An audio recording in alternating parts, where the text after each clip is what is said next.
Hello, I haven't used this angle in a while. It's been 2 months since I started this little experiment, challenge, series, whatever you want to call it, trying to start and set up as many different side hustles as I possibly could. And the results so far are kind of disappointing. So I guess this is episode 4 of the Soft Hustle series, wherein I try to turn my over a year of unemployment into self-employment and hopefully gain some kind of financial freedom or financial independence to avoid having to apply for a 9-to-5 job.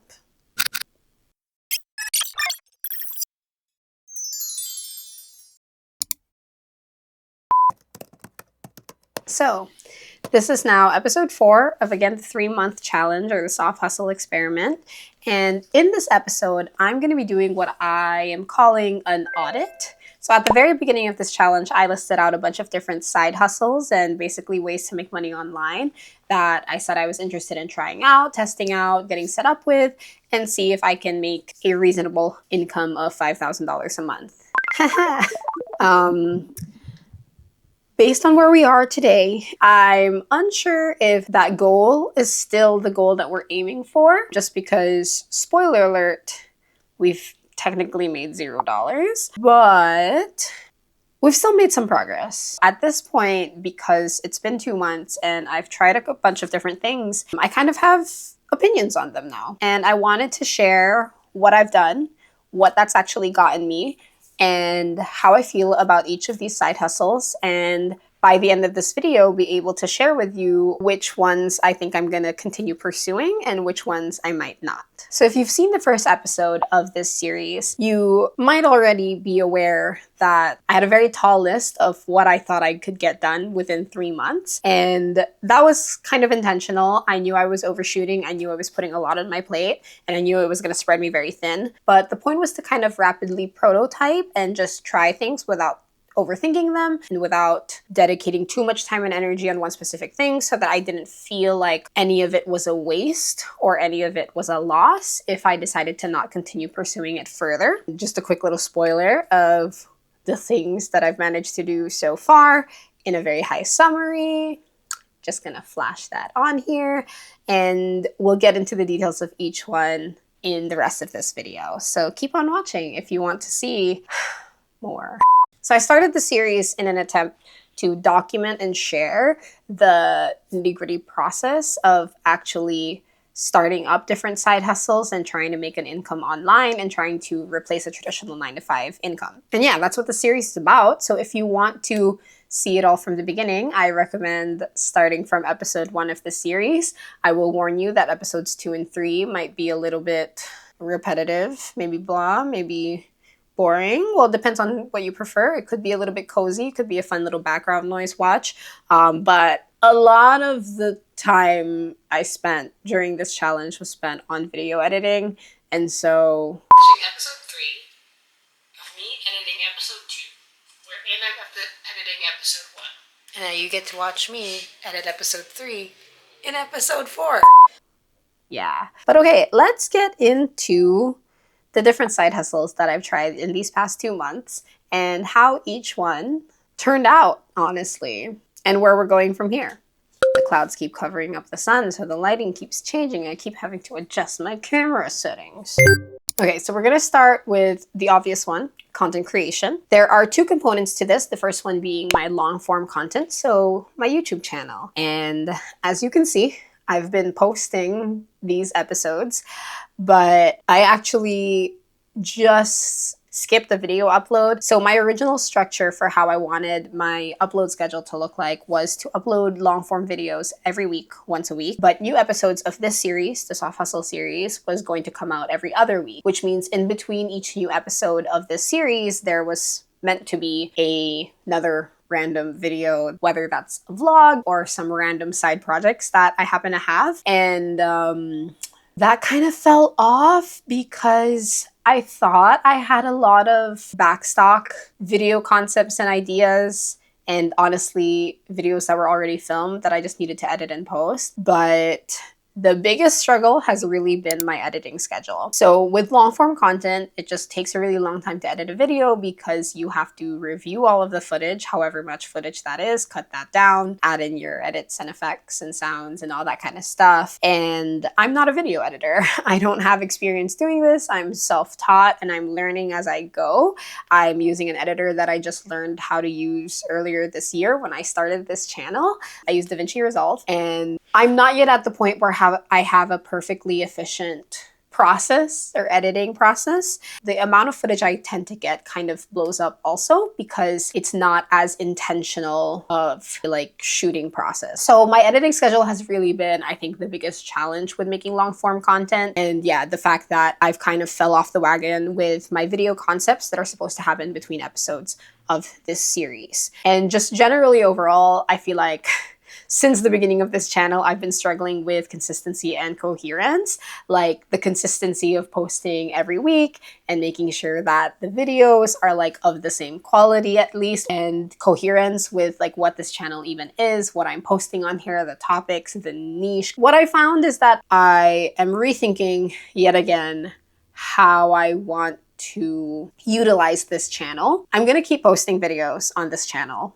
That much is true. The kind of content I'm going to be posting on this channel is up in the air. I think I'm going to keep experimenting with different formats until I find what I either really enjoy doing and can make repeatedly and endlessly and stick with that, or I guess one that performs well, hopefully that I enjoy doing well enough. So apart from long form content creation, I've also been working a little bit on short form creation just because I think it serves a different purpose and serves a different audience. So I wanted to try that out specifically to have like a short form version of this challenge as well. Basically, the idea was that I wanted to have an account dedicated to side hustle related things. Linked on my channel page here on YouTube, I have 2 Instagram accounts that are connected to that. One is called Slice of Sat, which is just a direct, oh God, the sun is doing so many things. Well, I guess it's the clouds doing so many things, which I intended to just be my kind of cross-platform posting account. I haven't been using it all that much. The account exists for the sake of it existing. So the main account that I really was trying to put effort into and treat as like a side hustle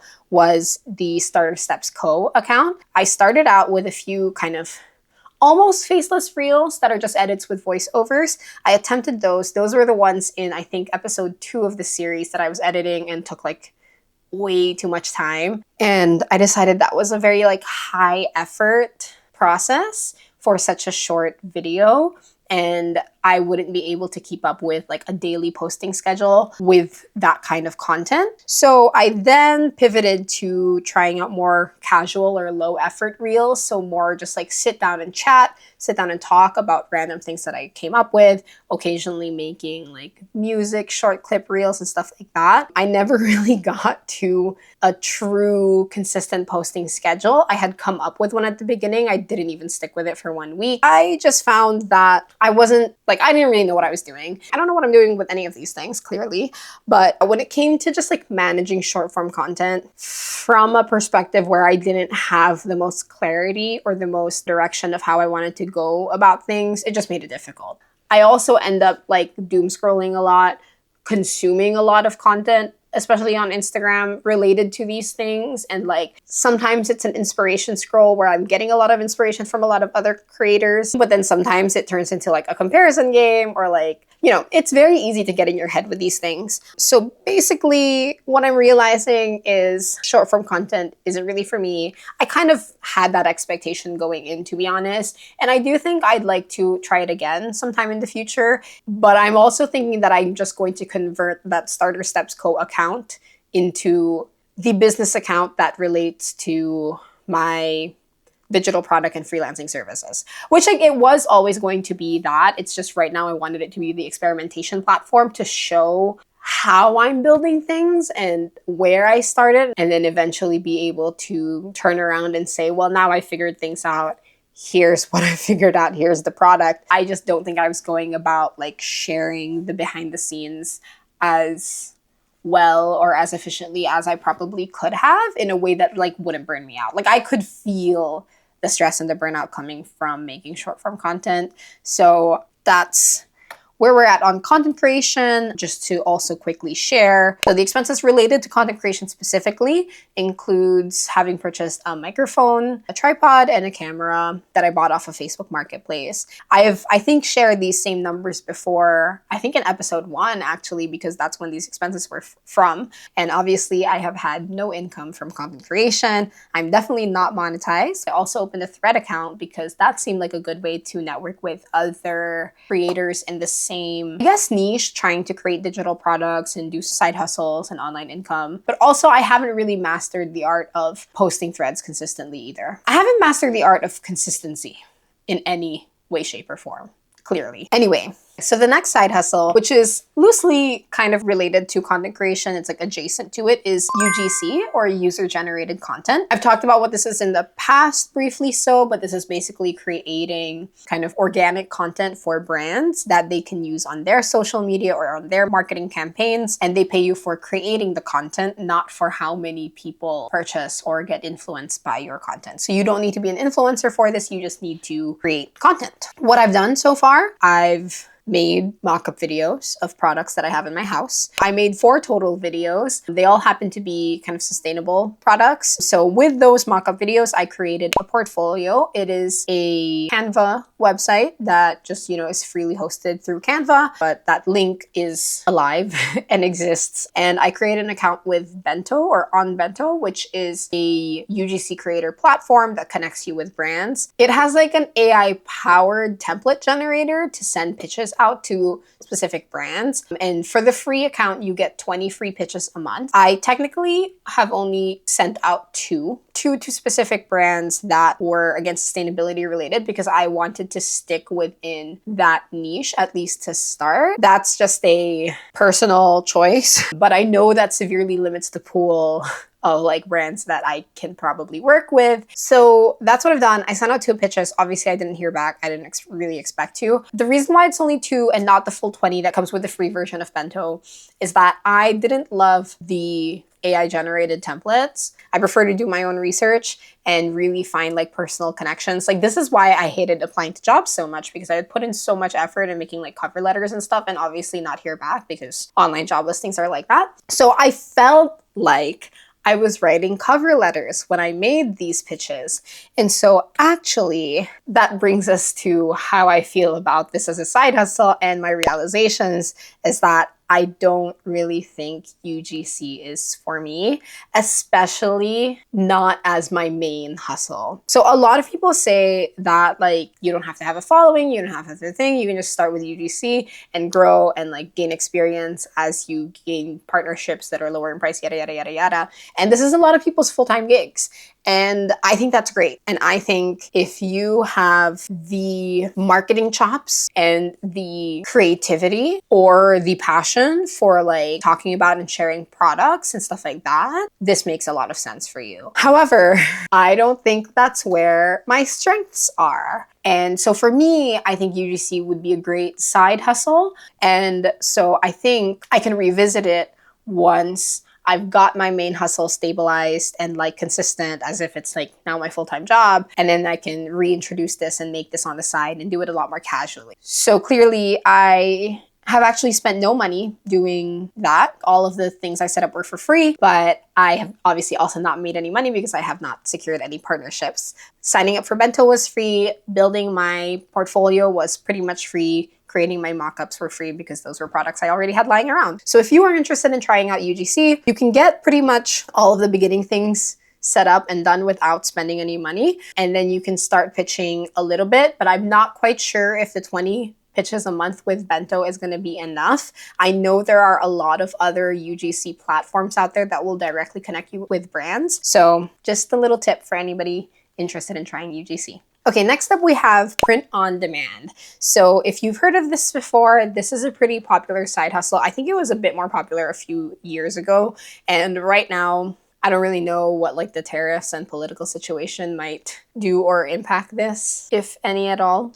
But print on demand is basically these companies and these sites that will do customized printing on products for you that you can sell. But instead of having to bulk order, these companies will let you upload your designs and list the products onto a shop and will only print the products as they are ordered, hence print on demand. So it's a lower inventory cost alternative for people just starting out. How I am approaching this side hustle is actually in collaboration with my best friend back home in the Philippines. She happens to create art and I don't. I really wanted it to be an original design store, and I wanted this to be a more intentional brand that has an actual like story and target market and stuff like that, because we eventually might consider stepping away from print on demand if it makes sense. But we live very far apart, so we figured this would be a great way for us to collaborate initially and then hopefully see growth and then be able to just like grow it into a further business. So what we've done so far in the past 2 months is we've fully come up with our brand concept. We have our first design concepts as well and our first launch plans. So some of the realizations and feelings that I've had about this one is that I'm actually really, really excited for this because it's really funny actually. As we have each meeting, we come into each call without like a super concrete plan on what we're talking about. Like it's a business meeting, but it isn't.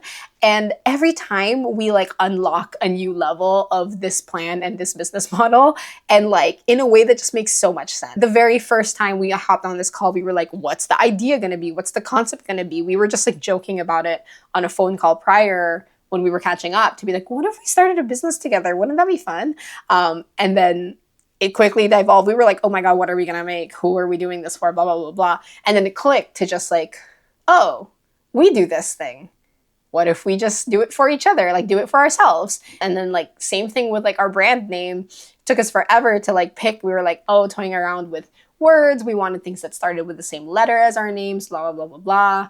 And then we're like, wait, this makes sense. This is so simple. And yet it makes so much sense.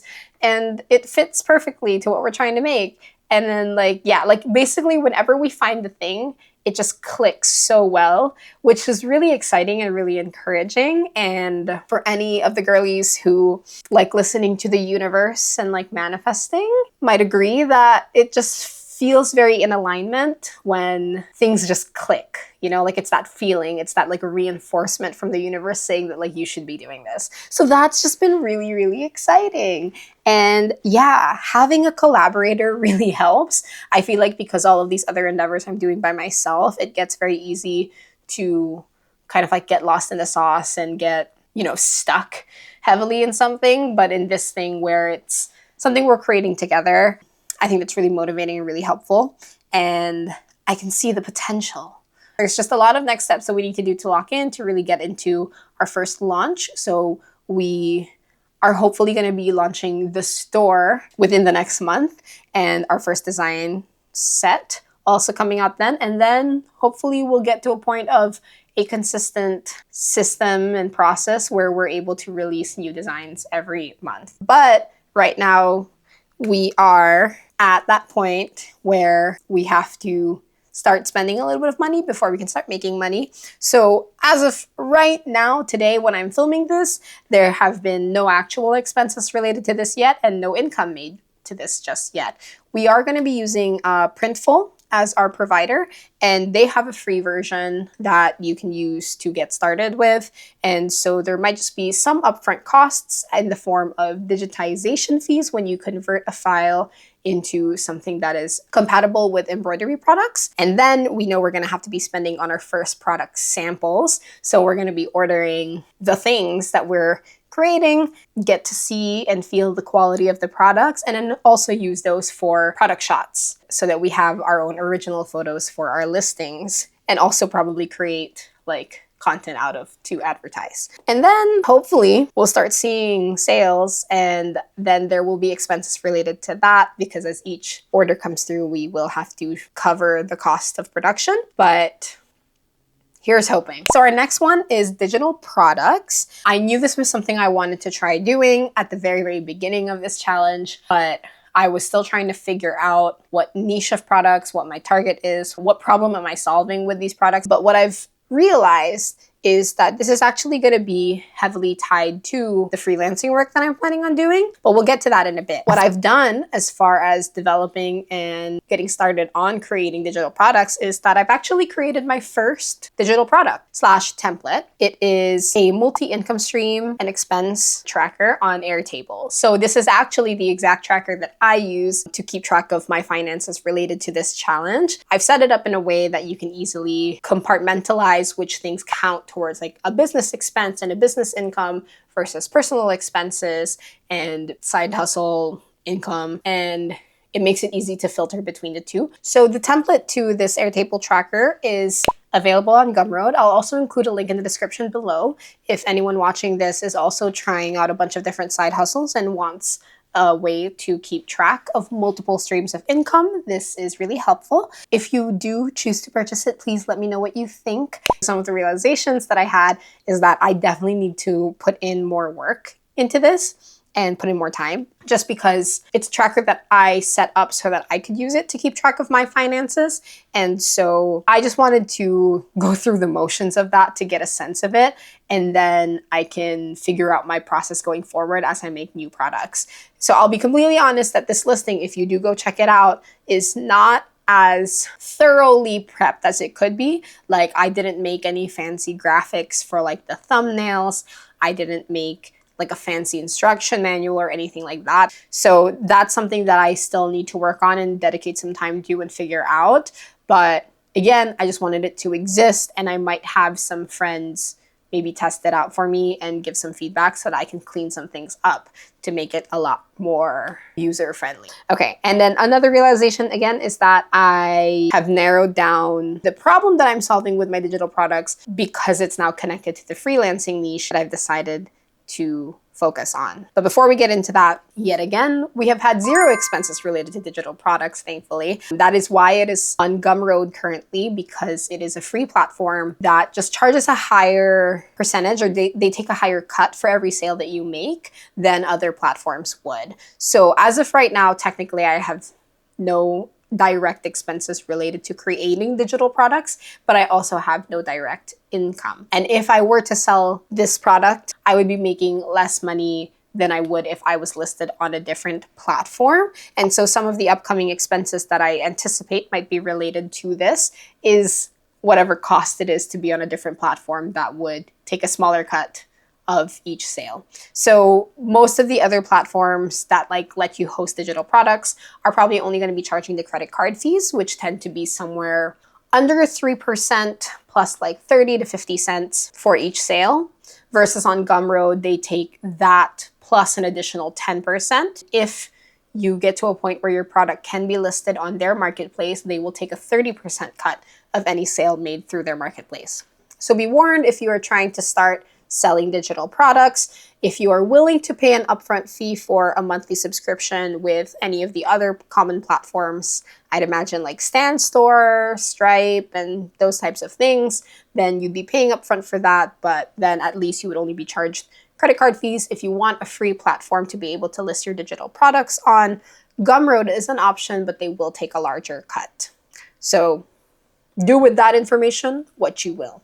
Okay, so let's get into freelancing now. So freelancing was always the one that I thought was going to be the main hustle or the main backup plan to actually working. And it's also what I tell most people I'm doing when they ask me, what are you doing? So what I was really struggling with at the very beginning was figuring out how to leverage my experience, how to translate those skills into something that can be sold as a freelancing thing. I had originally just considered like being open to like VA work, which is just like virtual assistance work.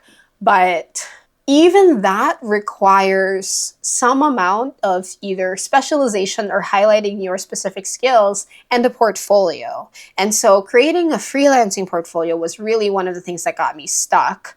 In the same way that it took me a while to make my UGC portfolio, to just like highlight the things that I've done and show like past projects when you don't really have past projects, because everything that I did for my old company is proprietary to them. And so what I've done in the past 2 months is that I finally finished the 5-day, it's so small, 5-day mini DBM bootcamp by DEA.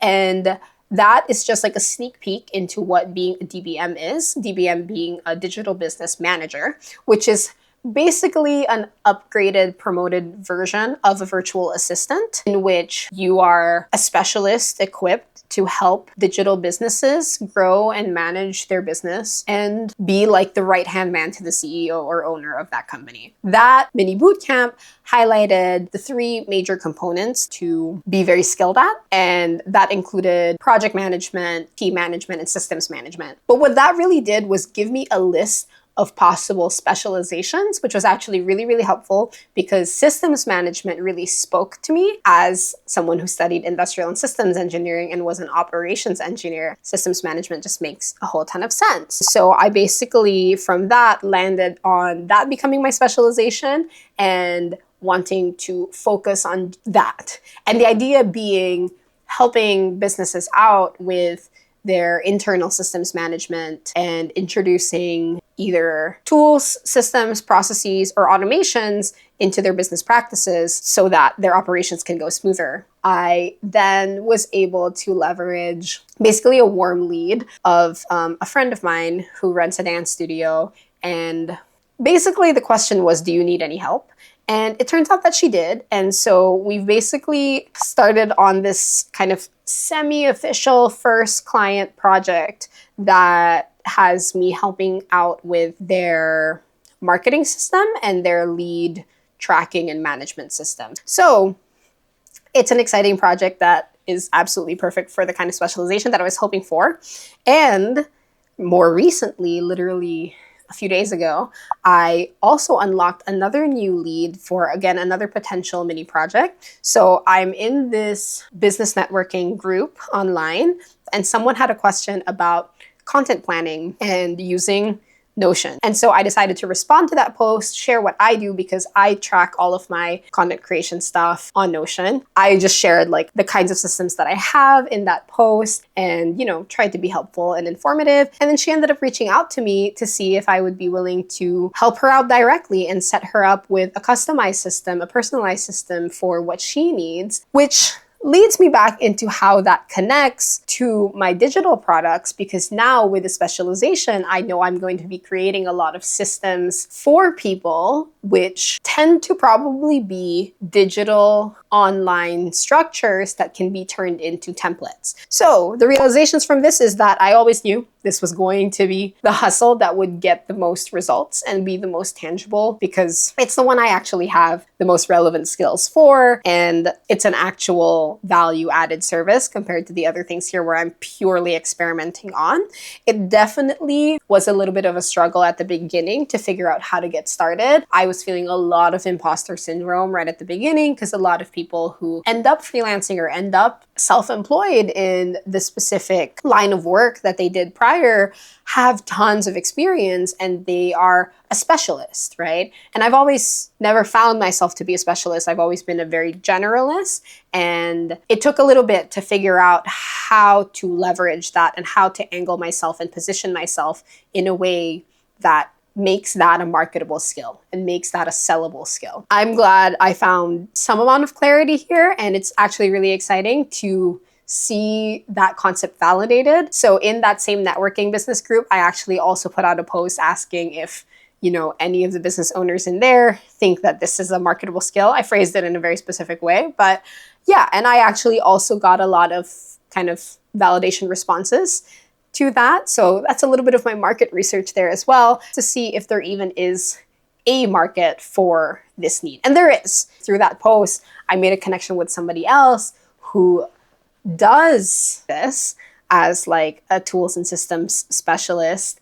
And I reached out to see if they would be willing to have a coffee chat to talk more about her experiences in that role, how they got there. So I also have that coming up sometime soon, which is also really exciting. And again, very encouraging to just be able to find people who have walked the path before me and where I can get some advice or at least some inspiration and some encouragement on how to go about the next steps. So let's talk expenses. I am going to be counting the LLC costs in general here under freelancing because this is probably going to be the biggest business activity or business component of the LLC. And so included in that was the expenses of forming the LLC, $164.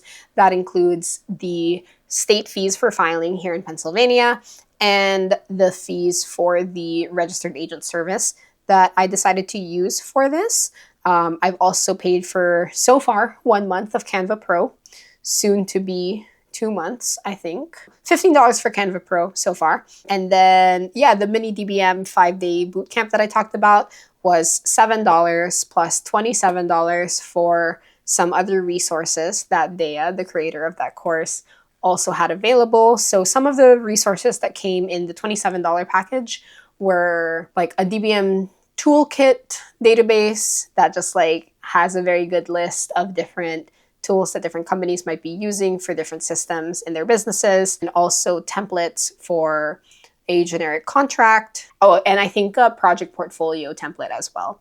Yeah, similar other like documents that basically will get you started. And then any income on here, so far 0, but I have like some pending income. I don't have an exact number of what the expected pay is for either of these projects, but I'm okay with that because they are my first few projects and they are exploratory, and I want to build a very good, trusting relationship with these clients because I'm hoping I'll get to keep working with them further after I help them with this first thing, you know, in one way, shape, or another. But some upcoming expenses I know will be related to these things is that I know I'm going to need to get an Airtable and Zapier premium subscription at the very least, specifically for the stuff that I need to do for the marketing system for my friend with the studio. There may be some other tools and subscriptions that I will possibly need to acquire as well.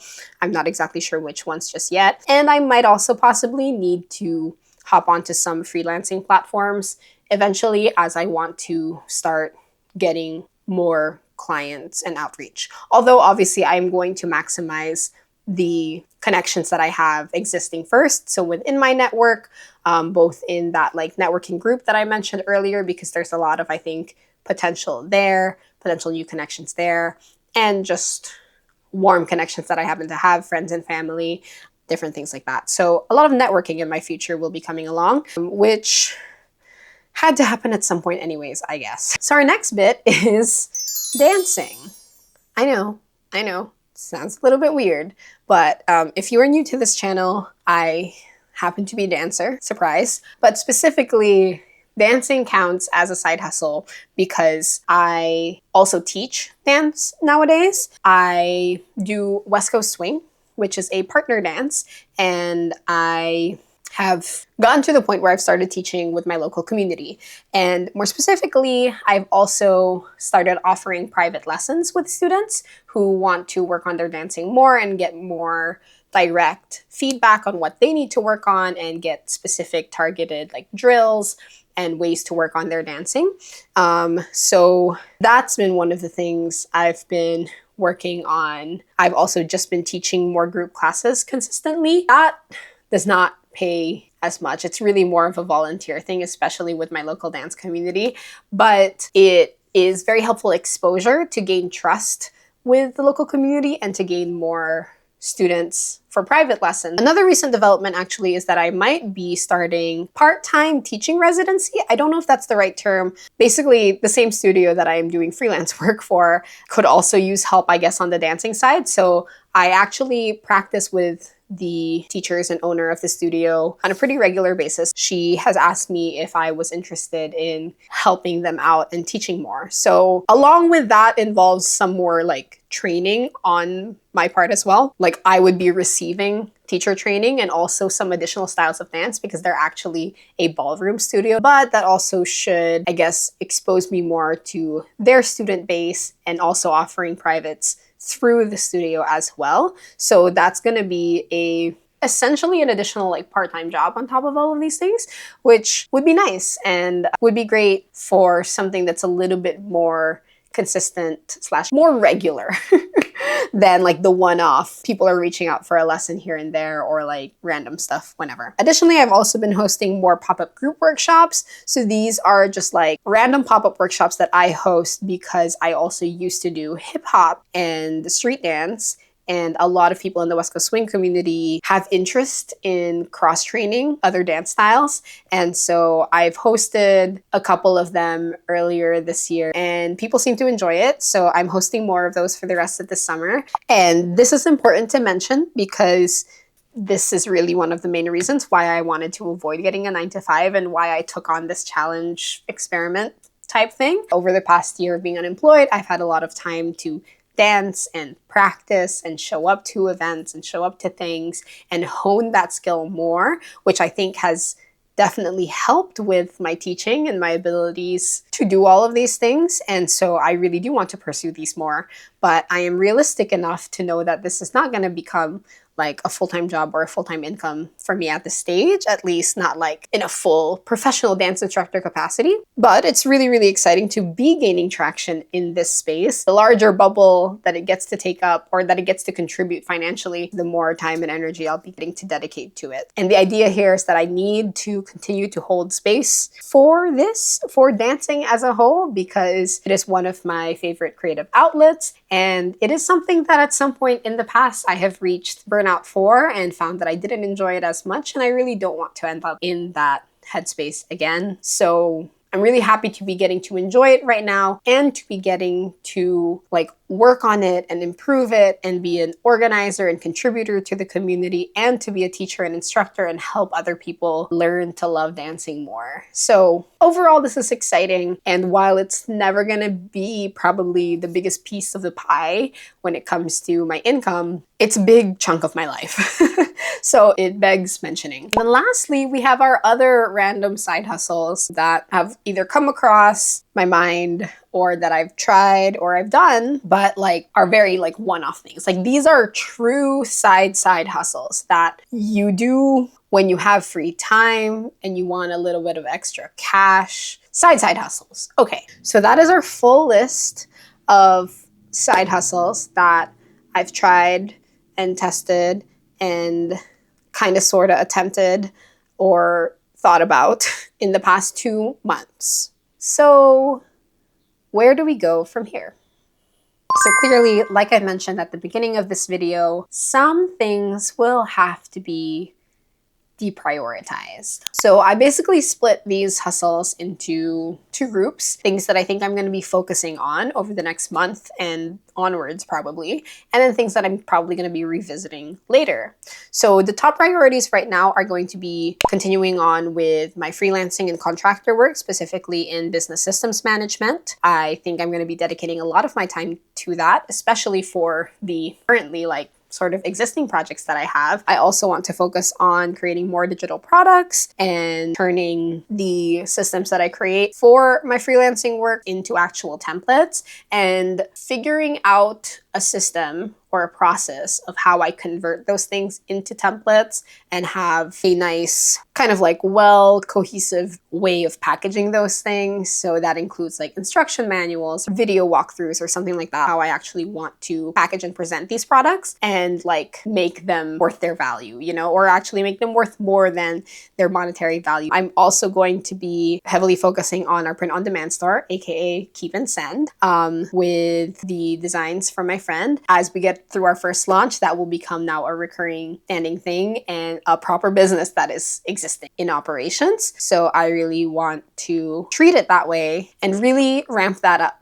So there's going to be a lot of like marketing work that needs to happen there, and management and admin and operations and all of the elements to it in our very lovely 2-person team. And then I'm also going to continue teaching dance lessons and workshops because, again, that is something that I need to continue to hold space for and is something I want to keep doing and is the main reason why we're going this untraditional route instead of just applying for jobs. And I am going to continue with YouTube. And I'm going to keep making these videos with the caveat of honestly lessening the pressure on myself and treating it a bit more casually and creatively, because I think I kind of want to circle back to my original intent of this being a space to share creative endeavors and encourage myself to do the things that I've been putting off for a really long time. And then on the other side, things that I'm going to be revisiting a little bit later, short form content, I think I'm going to put a pause on that just because it was a heavier workload than I am willing to put the effort towards. Like, I knew it was going to be hard. I've never thought any of these things were going to be easy, but yeah, it's just a lot to juggle alongside everything else. And I don't think it will be the largest source of conversions or growth in my current state. I might be re-angling how Starter Steps Code the account exists and turn it into like my business profile for my freelancing and digital products. I might still be using that account and still be posting on there, just in a very different style and format. Definitely going to be revisiting UGC and brand pitching for later on. That's just not something that I think I have the time or capacity to be doing right now, at least not to the quality that I think it deserves. And same thing with affiliate marketing. That's something to revisit in the future. And I guess I mentioned this already, that I basically want to lessen the pressure on my YouTube channel. So I still want to continue doing it, but it's not going to be the top rung in terms of priorities anymore. And honestly, just like letting go of the idea that I have to overly strategize and optimize things on it, and instead really focus on letting the personal creative stuff happen as they happen for fun, and then let the business identities be like their own separate thing, and let that be the focus of my like active productive energy, but still have enough space for creative endeavors. And that's like my side for funsies things. That's kind of where the split is. So I don't think I've ever gotten this close to filling up an SD card for a single video before. Wow. Let's get into the final thoughts. I would say I feel like over the past 2 months, I've been juggling like multiple personalities like crazy.